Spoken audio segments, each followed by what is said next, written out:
has to be the most surprising action movie you will ever see. It's playing now on Hulu. Let's talk about Shadow in the Clouds.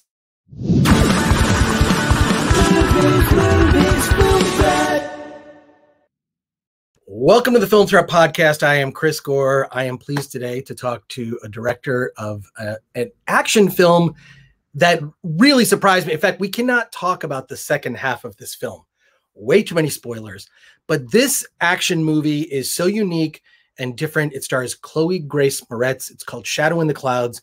And it is, I would call it almost the salted caramel of action films, in the sense that you feel like the movie's going this way, and then the movie goes this way, and then it flips that way. And literally there are parts of the movie where things do in fact flip. It's amazing. And I can't believe that this sort of slipped under the radar, so to speak. That was not a joke, actually. It's not a joke. I did not mean that as a joke, because it does take place in the clouds. Shadow in the Clouds director Roseanne Liang is here all the way from New Zealand. Thank you for talking to me today on the Film Threat Podcast. Hi, Chris. Thanks for having me. So I need to know the behind the scenes. This movie is, I mean, it's a World War II action movie, or set during World War II. It's Chloë Grace Moretz is a mysterious officer. We don't know what's going on with her character. At the beginning, it's cloaked in mystery. She brings on a package. What is in this package that no one should touch? And strange things are afoot on this plane. I mean, like, at least because it happens in the first half of the movie, there's a gremlin. There's a literal gremlin. So it's almost like when I mentioned the salted caramel, what I meant by that is it's like many different movies at once. Tell me about how this project came about, how you got Chloë Grace Moretz, who's no stranger to action. Yeah. I mean, I love that you say that it's a salted caramel. I think that being a lover of food, I really love that that idea that it's not what you expect, but it goes together really well, and you're like, yeah, I want more of that. So this movie came across my desk. I was new to Hollywood representation. I've always loved action movies. And you know, I was so lucky to have this come across my desk. And I responded to it straight away. I think what I responded to was that the salted caramelness of it, all the adversity that comes at her in so many different ways and shapes and form all at once, felt like a metaphor for things that have been happening in my life. And this is really interesting. We made this across the pandemic. And I feel like everyone has had a collective trauma in different ways, but everyone understands that feeling of lots of things just coming up on top of us unrelentingly, and how we're able to deal with that, all the different ways and messy ways that we deal with that adversity that's coming all at the same time.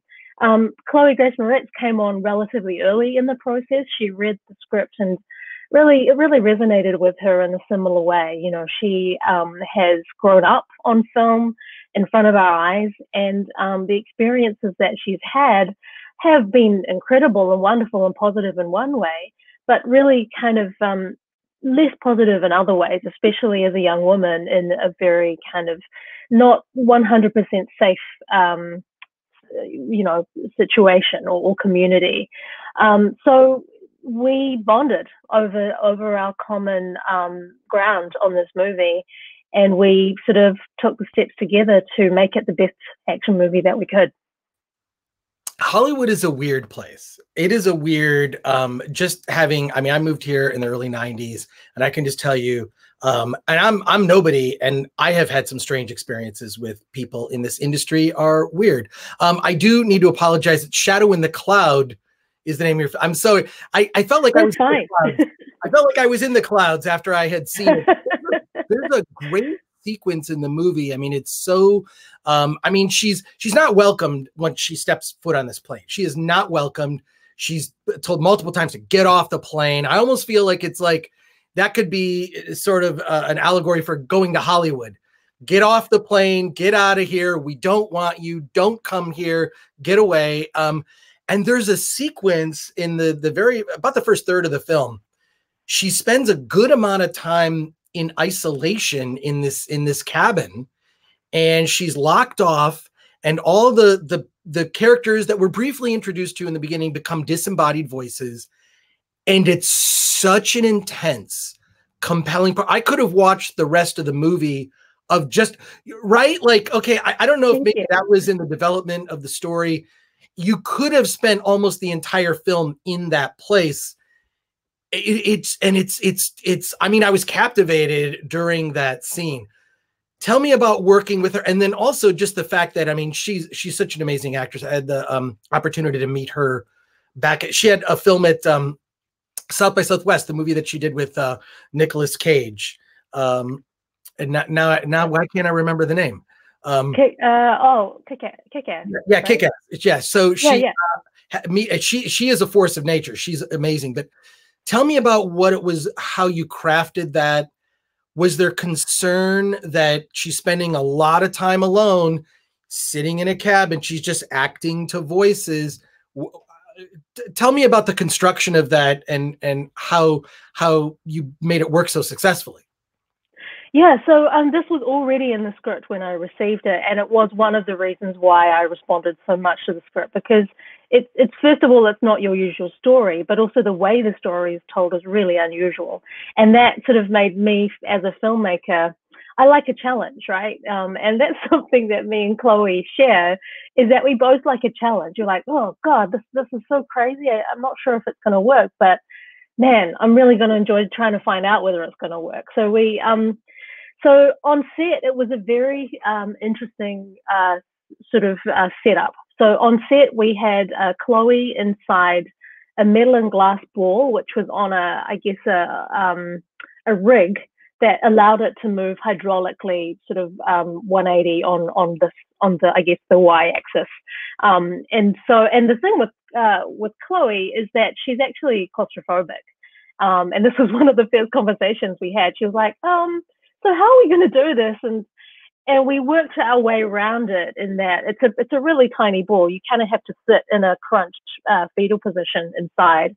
And we actually made it, maybe I think it was 20% larger than the actual thing, than the actual historic ball turret. But anyway, she had to sit crunched in this slightly, stirrup position. And we always had one side off of the ball so that a camera could put their lens in and capture her. Then the men that she was interacting with could talk to her only through her headphones and a mic that was placed inside the ball prop. These men were outside in a shipping container in the parking lot of the office space that we were shooting in, because sound stages were at a premium at that time because a bunch of other large international productions were shooting in Auckland, New Zealand, where we were shooting at the time. And they would interact, the men in the container, so up to 7 men, were in this windowless container in the parking lot, live interacting with Chloe. And of course, the 7 men outside would do, a series of acting exercises to form a camaraderie that Chloe was not a part of. And so that intensity that you're seeing in the film is live. It's actually happening to her through her headphones. Well, I'm sure that contributed just to the intensity of those scenes, because she's frantically having to deal with what the trouble that she's confronted with. And I don't even know how you even explain that to people not in that space. It really, that sequence just really, that's the thing that just like blew my mind of like, this is something that's really special that people need to see. Now, the thing that actors these days almost always are confronted with is, acting against a tennis ball or digital effects.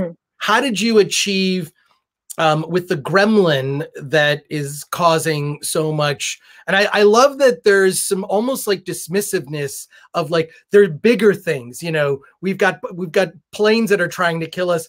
And this sort of like, it's almost like dealt with like a rodent. Yes. Well, what was it like to do those special effects and to bring that authenticity and realism to those scenes? Yeah, I mean, so we had a stunt double. We had a corporeal person playing the gremlin so that Chloe actually had something to react to. Although sometimes she was reacting to nothing. She was just reacting to a green or a blue screen. And she's used to that. You know, she's a consummate professional. She's one of the most experienced people on crew. She's done 60-something movies and, you know, from age 5. So she knows how to interact with nothing, with a piece of tape or with air. But I always like to give, you know, actors wherever we can help them, we should. And also part of we had the amazing work of WWII Digital on this movie. This was one of the lesser budgeted movies that WWII Digital had worked on, but they really worked hard for us. And we kind of needed the gremlin as I guess, a template for the movement. We couldn't actually afford mocap.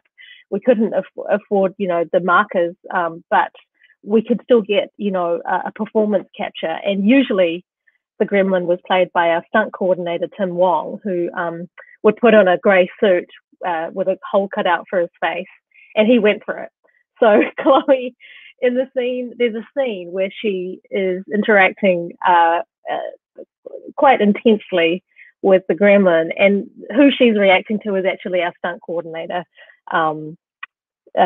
doing things at the window at her. What tell me, New Zealand actually has been one of the countries that has best handled the pandemic. In the States, we're catching up. We are catching up. Give us some time. Oh yeah.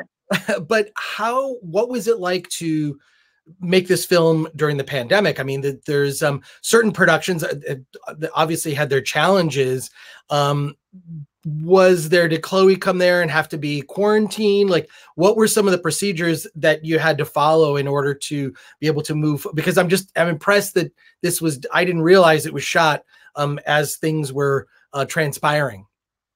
I should say that we were lucky enough to have done production before the pandemic hit. So yeah, the pandemic affected our post-production a bit. But we were one of the lucky ones. We got out of there. I think we finished our reshoots in January of 2020, and so we're pretty lucky, I think. Right under the wire. Yeah. Oh, we weren't to know that, but yes, exactly. Were you able to see? I feel like this movie would be such a crowd pleaser, like at a theater. It is. I regret that I did not see it in a theater, and I wish I had seen this at the drive-in. Yeah, I know. What have you had an opportunity to see it with some kind of audience to gauge the reaction? Yeah. What was that like? So, this was a pandemic thing in that we were able to, in the US, it opened mostly on demand in people's living rooms, but in New Zealand, which was handling the pandemic slightly better, we were able to open in theaters earlier this year, and it is a completely different experience. Like I did feel incredibly gratified that the experience of the movie on the big screen is just it's exactly that feeling that you know I used to have when I go to Indiana Jones or Ghostbusters. You know, like it's that it's physiological. It affects your entire body and your I think George Miller said it's a communion with strangers, or you know it's almost sacred, and that was the experience I had when I saw it at the theatrical premiere of Shadow in the Cloud in New Zealand. Well, I really wish I had seen it in a theater. The cinema is my church, frankly. Exactly. It's the same, right? This is why we do what we do. Yeah. And they're just starting to open up here in the United States. One of my beloved chains, the ArcLight Cinema, has gone out of business, the Cinerama Dome, but I'm confident that things will be coming back. I have been going to the drive-in though, and I regret that I didn't see your film at the drive-in, because I think it's such a perfect like drive-in movie in terms of just like there are some legit jump scares and scares that are well earned. So yeah, thank you. The programmer at Toronto, Peter Kuplowski, because we actually world premiered at a drive-in at Toronto. He got a guy in a gremlin suit to creep around the cars and like oh no.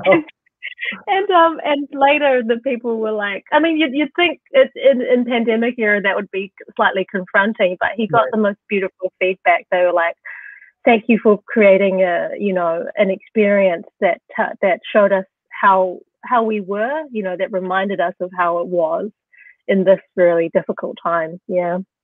Well, I'm so impressed with your work on this. I hope it leads to more films that involve big spectacle and special effects. I mean, what you did on, a smaller budget and to be able to retain the humanity in the story is really incredible. And I would say, look, my advice to anyone watching, don't watch the trailer. Just the movie. It's on Hulu now. See the film on Hulu, Shadow in the Cloud, and you're in for an experience. Watch it with the lights off. Turn off all the lights. Roseanne Liang, thank you so much for joining us on the Film Threat podcast. It's an absolute pleasure. Thank you, Chris. Likewise. Enjoy.